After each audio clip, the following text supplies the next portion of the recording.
magluto kita ng ating ulam guys, pininyahang manok.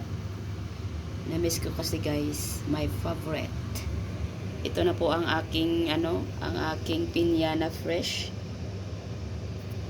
Yan, onion, garlic, at ito na ang aking patatas. Tara, let's go. Magluto na po tayo guys. Lagay na natin lahat guys. Ang ating sibuyas at saka onion.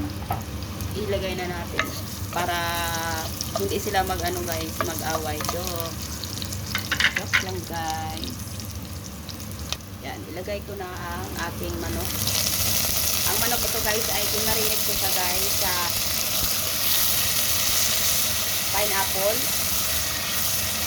apple juice, tapos lagyan ko siya ng ng black pepper, asin, at saka patik para may lasa guys.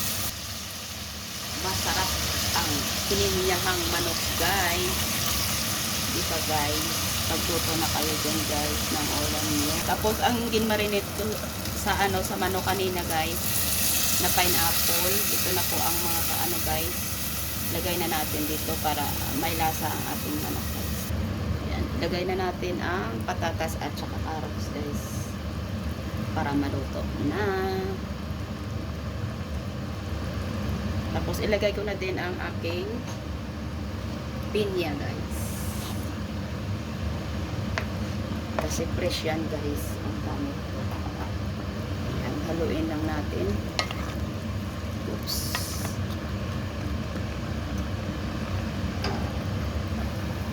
Timplahan na natin.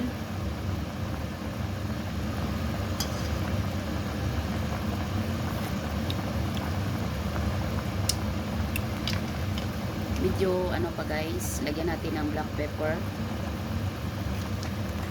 Tapos salt.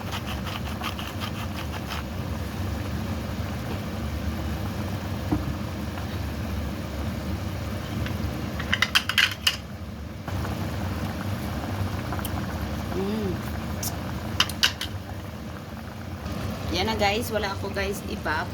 Ilagay ko dito guys ay fresh milk.